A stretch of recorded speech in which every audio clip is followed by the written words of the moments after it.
Hi students and welcome once again. आज हम विकास के सिद्धांत के बारे में बात करेंगे, यानी कि प्रिंसिपल्स ऑफ डेवलपमेंट को हम कौन से प्रिंसिपल्स होते हैं उसके बारे में बात करेंगे। आपको ये बहुत इजी लगता होगा, लेकिन इससे एक क्वेश्चन आता ज़रूर है, और स्पेशली वो बच्चे जो पहली बार यूजीसी नेट की तैयारी किए बिना एग्ज़ाम देने जा रहे हैं, उन बच्चों के लिए एक क्विक रिवीजन है कि प्रिंसिपल्स ऑफ डेवलपमेंट में क्या होता है। आगे बढ़ने से पहले मेरे चैनल को लाइक, शेयर और सब्सक्राइब करना मत भूलिएगा। साइड में आपको एक क्यूआर कोड दिख रहा होगा। उस क्यूआर कोड को आप स्कैन कर सकते हो, और स्कैन करने से आप मेरे यूट्यूब चैनल पर आ जाओगे, जिसको आप सब्सक्राइब कर सकते हो। तो इजी है ना, आ जाओ। चलो, आपको पता है कि एक छोटा बच्चा किस तरह से धीरे धीरे करके उसमें ग्रोथ होता है, उसमें डेवलपमेंट होती है, और एजिंग का प्रोसेस तभी से शुरू हो जाता है जैसे ही बच्चा जो है वो पेट में आता है, यानी कि जैसे ही एम्ब्रियो का डेवलपमेंट होता है वैसे ही एजिंग का प्रोसेस शुरू होता है। ये तो आपको पता ही है, राइट। तो चलो आगे बढ़ते हैं और सिद्धांतों के बारे में बात करते हैं। विकास की सिद्धांत, प्रिंसिपल्स ऑफ डेवलपमेंट। सबसे पहले क्या है? Development involves change. What kind of change? एक चेंजेस पाए जाते हैं। एक छोटा बच्चा है और एक अडल्ट है, उसमें आपको चेंजेस दिखते हैं, राइट। तो yes, development involves change. Early development is more critical than later development. अब क्वेश्चंस किस तरह से आते हैं? असर्शन रीजंस की तरह से आते हैं। A is correct, R is not the reason, इस तरह से आते हैं। तो अर्ली डेवलपमेंट में, जी हाँ, बिल्कुल सही इसमें लिखा हुआ है कि अर्ली डेवलपमेंट यानी कि जब एक बच्चा पेट में आता है, बच्चा नहीं, उसको कहेंगे हम फीटस कहेंगे, एम्ब्रियो कहेंगे, है ना, जाइगोट होने के बाद जो होता है, इसके बारे में भी हम आगे आपको कभी पढ़ाएंगे। तो जैसे ही वो कंसेप्शन होता है, वहाँ से लेकर अर्ली डेवलपमेंट पीरियड यानी कि इन्फेंसी तक की जो स्टेज होती है बच्चे में, वो बहुत क्रिटिकल होता है। लेटर डेवलपमेंट धीरे धीरे इजी हो जाता है। तभी बच्चों की डेथ ज़्यादा होती है, मालनरिश्ड बच्चों की डेथ ज़्यादा होती है age and when compare to older adults. ठीक है। Development is the product of maturation and learning. Maturation मतलब क्या हुआ कि हम भाई धीरे धीरे करके मैच्योर हो रहे हैं, और साथ ही में क्या कर रहे हैं, हम सीख रहे हैं। अभी इसका सबका हिंदी भी बताएंगे। Development pattern is predictable. बिल्कुल प्रिडिक्टेबल होता है। हमारे बाल धीरे धीरे लंबे होते हैं, लंबे से छोटे नहीं होते हैं, है ना। तो एक पैटर्न फॉलो करता है डेवलपमेंट का। पहले एम्ब्रियो होता है, फिर वो फीटस में कन्वर्ट होता है, उसके बाद वो बेबी बनता है, वो धीरे धीरे फिर जो है वो इन्फेंसी होता है, फिर स्कूल गोइंग एज होता है, फिर प्यूबर्टी होती है। ये सारी चीज़ें होती रहती हैं, right. Development pattern has a predictable, her development stage जो होती है, हर डेवलपमेंट का जो पैटर्न होता है, उसका एक प्रिडिक्टेबल कैरेक्टरिस्टिक होता है। जैसे कि अगर कोई नवजात शिशु है तो वो सबसे पहले क्या करना सीखेगा? स्माइल करना सीखेगा। उसके बाद क्या करना सीखेगा? वो बिस्तर पे रोल करना सीखेगा या साइडवेज होना सीखेगा।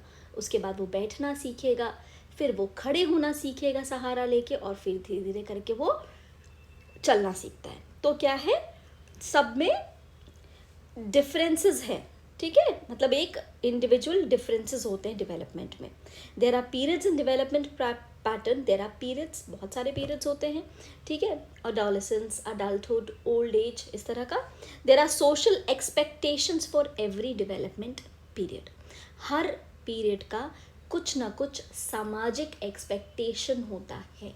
ठीक है, वो सोशल एक्सपेक्टेशन उस पीरियड में अगर वो बच्चा नहीं कर पाता या वो बड़ा नहीं कर पाता है, तो हम कहते हैं कि भाई ये इतना ग्रो नहीं हुआ है, या इतना मैच्योरिटी उसमें नहीं आई है, या कोई ना कोई प्रॉब्लम है। Every area of development has potential hazards.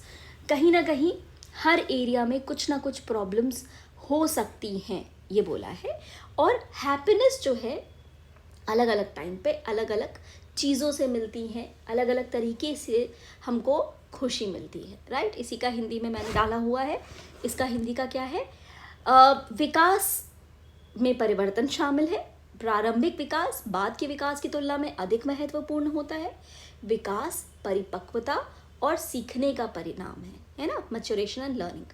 विकासात्मक पैटर्न पूर्वानुमानित है। विकासात्मक पैटर्न में पूर्वानुमानित विशेषताएं होती हैं। फिर 6th पॉइंट है, विकास में व्यक्तिगत भिन्नताएं भी होती हैं, डिफरेंसेस भी होते हैं। कोई ज़रूरी नहीं है कि 6 ही महीने पे आप चलना शुरू कर दें। कोई बच्चा किसी बच्चे के 6 महीने पे दाँत निकलते हैं, किसी के 8 महीने पे निकलते हैं, है ना?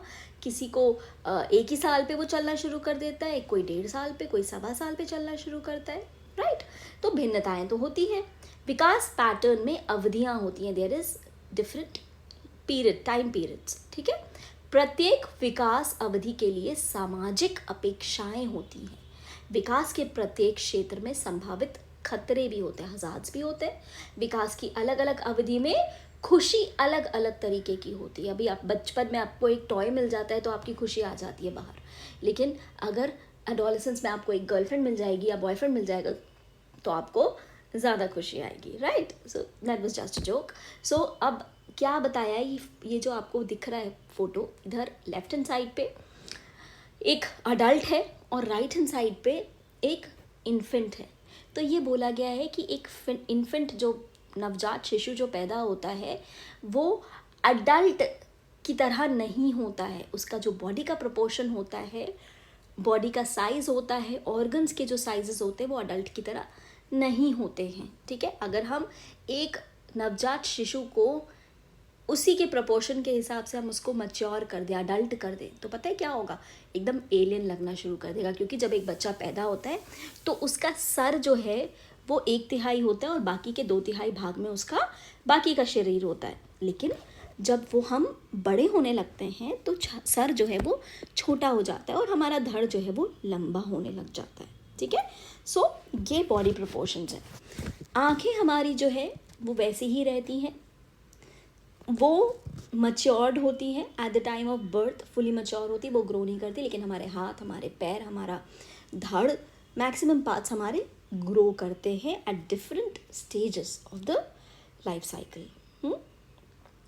अब 2 लॉज हैं डेवलपमेंट के जो कि बहुत बार आए हैं, मतलब अनगिनत बार आए हैं आपके एग्जाम्स में। एक होता है सेफेलोकॉर्डल लॉ और एक होता है प्रॉक्सिमो डिस्टल लॉ। तो सेफेलोकॉर्डल लॉ अगर आपको दिख रहा होगा, उसमें क्या बोला जाता है पहले डायग्राम में, जिसमें लेफ्ट हैंड साइड वाला जो डायग्राम है उसमें क्या बताया जा रहा है, that the direction of growth is that from head to toe. अगर आप यहाँ पर देख रहे होंगे इस बच्चे को अगर देख रहे होंगे तो इसमें एरोज बनी हुई हैं, राइट? और ये एरोज क्या बता रही हैं कि डायरेक्शन ऑफ डेवलपमेंट पहले सर से शुरू होता है और फिर बाद में जो है वो नीचे जाता है, ठीक है? तो इन्होंने क्या बोला है सेफेलोकॉर्डल लॉ के हिसाब से, development spreads over the body from head to foot. और क्या बोला गया है कि सबसे पहले ब्रेन में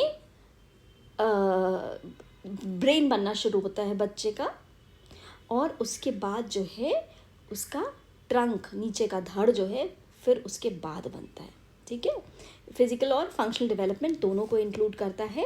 head starts growth at first which is followed by other organs. मतलब कि जब बच्चा पैदा होता है तो सबसे पहले जो है वो उसका क्या होता है, उसका जो सर होता है ना, हम सर संभाल के सर के नीचे हाथ लगा के चलते, तो सबसे पहले क्या होता है, उसका हेड जो है वो स्टेबल हो जाता है, उसका सर जो है वो स्टेबल होता है। उसके बाद जो है बाकी चीज़ों को वो कर पाता है, मतलब कि हाथ से बॉटल पकड़ना, पैर से लात मारना, ये सब चीज़ें। तो सेफेलोकॉर्डल विकास की दिशा के बारे में कहा जाता है जो सर से पैर तक है। सेफेलोकॉर्डल नियम के अनुसार विकास शरीर में सर से पैर तक फैलता है। मस्तिष्क की संरचना में सुधार पहले आता है और फिर धड़ में। यह शारीरिक और कार्यात्मक विकास दोनों पर लागू होता है। और जो राइट हैंड साइड पे जो आपको बच्चा दिख रहा है वो दूसरा लॉ है, that is the proximo distal law. Proximo distal law में अगर आप यहाँ देखोगे तो बिल्कुल जहाँ दिल है वहाँ पर शुरुआत होती है बच्चे की ग्रोथ की। ये प्रॉक्सिमो डिस्टल लॉ कहता है, ठीक है? बिल्कुल सेंटर ऑफ द बॉडी। तो प्रॉक्सिमो डिस्टल प्रिंसिपल क्या बता रहा है कि development proceeds from the centre of the body and then outwards. और इस प्रिंसिपल के साथ जो ट्रंक है वो पहले ग्रो करती है, पहले धड़ ग्रो करता है, उसके बाद हमारे हाथ पैर लंबे होना शुरू होती है, ठीक है? Development of the ability to use various body parts also follows the proximo distal principle। क्या बताया इन्होंने? कि जो प्रॉक्सिमो डिस्टल सिद्धांत है वो बताता है कि विकास शरीर के केंद्र से बाहर की ओर बढ़ता है, सेंटर से, केंद्र से पेरिफेरी, सेंटर से बाहर की ओर बढ़ता है। और कैसे आप कह सकते हो, सबसे पहले बच्चा जो है वो बॉटल पकड़ता है, बाद में वो पेन पकड़ता है। मतलब कि पहले ग्रॉस मोटर फंक्शन उसका पहले बनता है और बाद में फाइन मोटर पेन फंक्शन बनता है। मतलब कि पहले जो है वो खाली बॉटल या पेन पकड़ पाता है और बाद में वो उससे लिखना शुरू करता है पेन या पेंसिल से, राइट। तो ये हमारा प्रॉक्सिमो डिस्टल लॉ कहता है। एक और ऑर्थोजेनेटिक प्रिंसिपल है जो डायरेक्शन नहीं इन्वॉल्व करता है, लेकिन इंपॉर्टेंट है इसलिए इसको याद कर लेना। ऑर्थोजेनेटिक प्रिंसिपल जो है डायरेक्शन नहीं इन्वॉल्व करता है, लेकिन ये बोला जाता है ऑर्थोजेनेटिक का मतलब क्या हुआ, ऑर्थो मतलब ऑर्थोडॉक्स, पुराना, सिंपल से कॉम्प्लेक्स। सो डेवलपमेंट कैसे प्रोसीड करता है, सिंपल टू कॉम्प्लेक्स, सरल से जटिल की ओर बढ़ता है, ठीक है। डेवलपमेंट ऑफ डिफ़िकल्ट टास्क्स तब हो पाती है जब हम सिंपल टास्क्स पे मास्टरी कर पाते हैं। मतलब कि हम पहले जूता में पैर डालना सीख जाते हैं और बाद में हम शू लेस बांधना बाद में सीखते हैं, क्योंकि वो कॉम्प्लेक्स होता है, ठीक है।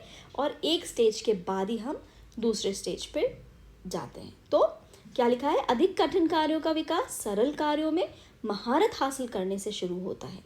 विकास का एक चरण विकास के अगले चरण की नींव रखता है। यह है आपका ऑर्थोजेनेटिक प्रिंसिपल। और इसी के साथ हमारी आज की क्लास यहाँ ख़त्म होती है। ये प्रिंसिपल्स बहुत इम्पॉर्टेंट हैं, सेफेलोकॉर्डल, ऑर्थोजेनेटिक, प्रॉक्सिमोडिस्टल्स, ये प्रिंसिपल्स बहुत इम्पॉर्टेंट है और अक्सर आते हैं क्वेश्चंस में, इसलिए मैं ये लेकर आई हूँ। और इसी के साथ मैं और बहुत सारे वीडियोज़ ऐसे लेकर आने वाली हूँ ताकि आप अपनी तैयारी बढ़िया से कर सकें। तो जल्दी से सब्सक्राइब कर लीजिए, लाइक कर दीजिए और शेयर कर दीजिए, so that we reach the top, right. With this we come to the end. Keep studying, keep working, keep worshipping, and keep safe. Goodbye.